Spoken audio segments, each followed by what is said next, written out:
Assalamualaikum warahmatullahi wabarakatuh. Perkenalkan nama saya Wery Julia Putri dengan NIM 250520037 dari Prodi Pendidikan Pancasila Negara dan Kewarganegaraan.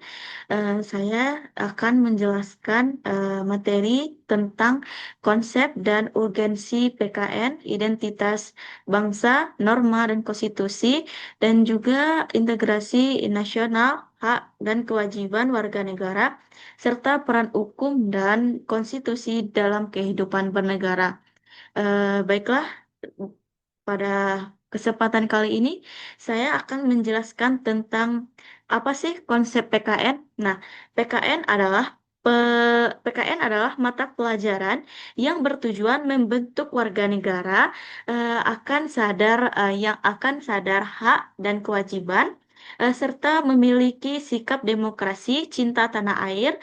PKN juga tidak hanya teori, tetapi juga membentuk karakter dan partisipasi aktif dalam kehidupan bernegara. Nah, urgensi PKN yang pertama yaitu membentuk warga negara kritis dan aktif, dan juga membentuk stabilitas demokrasi, dan juga mencegah konflik sosial dan membentuk karakter bangsa. Nah, contohnya apa sih yang terjadi pada saat ini? Contohnya yaitu fenomena penyebaran hoaks saat pemilu. Banyak sekali masyarakat mudah terprovokasi karena kurangnya pemahaman nilai demokrasi. Ini menunjukkan bahwa pentingnya PKN dalam membentuk sikap kritis terhadap informasi. Dan juga yang kedua yaitu identitas bangsa. Nah, identitas bangsa itu apa aja sih?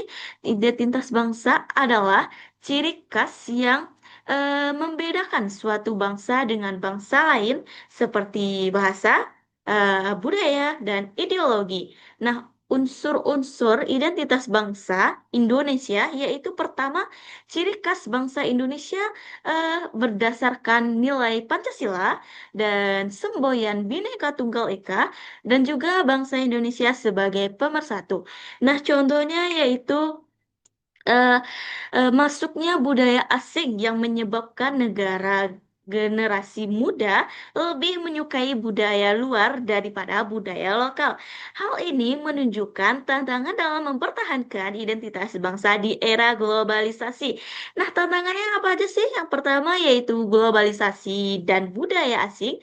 Kedua, lunturnya nilai lokal. Dan ketiga yaitu kurangnya nasionalisme. Nah, juga norma dan norma dalam kehidupan. Nah, norma adalah aturan yang mengatur perilaku masyarakat. Nah, jenis-jenis norma yaitu pertama norma agama, hukum, norma kesusilaan, norma kesopanan, dan juga fungsi norma yaitu menjaga ketertiban sosial. Contohnya yaitu pelanggaran aturan lalu lintas yang sering dianggap sepele. Ini menunjukkan rendahnya kesadaran terhadap norma hukum dan kehidupan sehari-hari. Nah, konstitusi adalah hukum dasar negara, yaitu Undang-Undang Dasar Negara Republik Indonesia. Fungsinya yaitu mengatur sistem pemerintahan dan menjamin hak warga negara dan membatasi kekuasaan pemerintahan. Dan next, integrasi. Nah, integrasi adalah proses menyatukan perbedaan dalam masyarakat menjadi satu kesatuan. Nah, faktor pendukungnya yaitu pertama toleransi, yang kedua nasionalisme, yang ketiga keadilan sosial. Contohnya yaitu pada kasus konflik antar kelompok karena isu SARA di beberapa daerah. Kelompok konflik ini menunjukkan bahwa integrasi nasional masih menjadi tantangan jika tidak dikelola dengan baik melalui dialog dan penegakan hukum. Nah, yang kedua yaitu perpecahan karena perbedaan politik. Nah, eh, hak dan kewajiban warga negara. Nah, hak adalah sesuatu yang diterima warga negara. Nah, Apa aja sih yang hak-hak warga negara? Contohnya yaitu hak pendidikan, hak pekerjaan, hak perlindungan hukum, dan hak berpendapat. Dan kewajiban negara adalah sesuatu yang dilakukan warga negara. Contohnya yaitu seperti taat hukum, membayar pajak, membela negara, dan menghormati hak orang lain. Contohnya seperti masih banyak di daerah terpencil yang sulit mendapatkan pendidikan. Ini menunjukkan bahwa hak belum terpenuhi secara merata. Sementara kewajiban negara adalah menjamin akses pendidikan eh, bagi semua pendidikan. Nah, peran hukum dan konstitusi dalam kehidupan bernegara.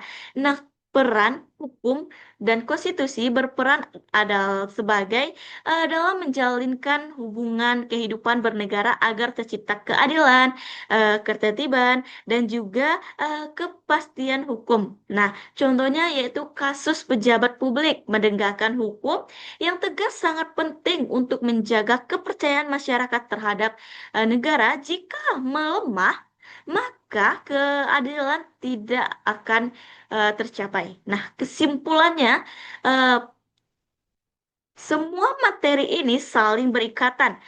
PKN menjadi dasar pembentukan warga negara, identitas bangsa, memperkuat persatuan, norma, dan juga konstitusi mengatur kehidupan, integrasi nasional menjaga keutuhan, hak dan kewajiban menciptakan keseimbangan, serta hukum menjadi alat utama penegakan keadilan. Kalau salah satu tidak jalan, misalnya nih, hukum yang melemah atau kesadaran warga negara, maka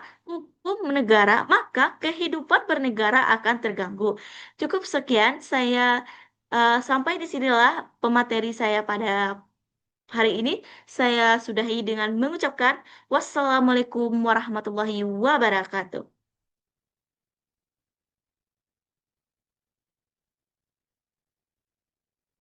Recording stopped.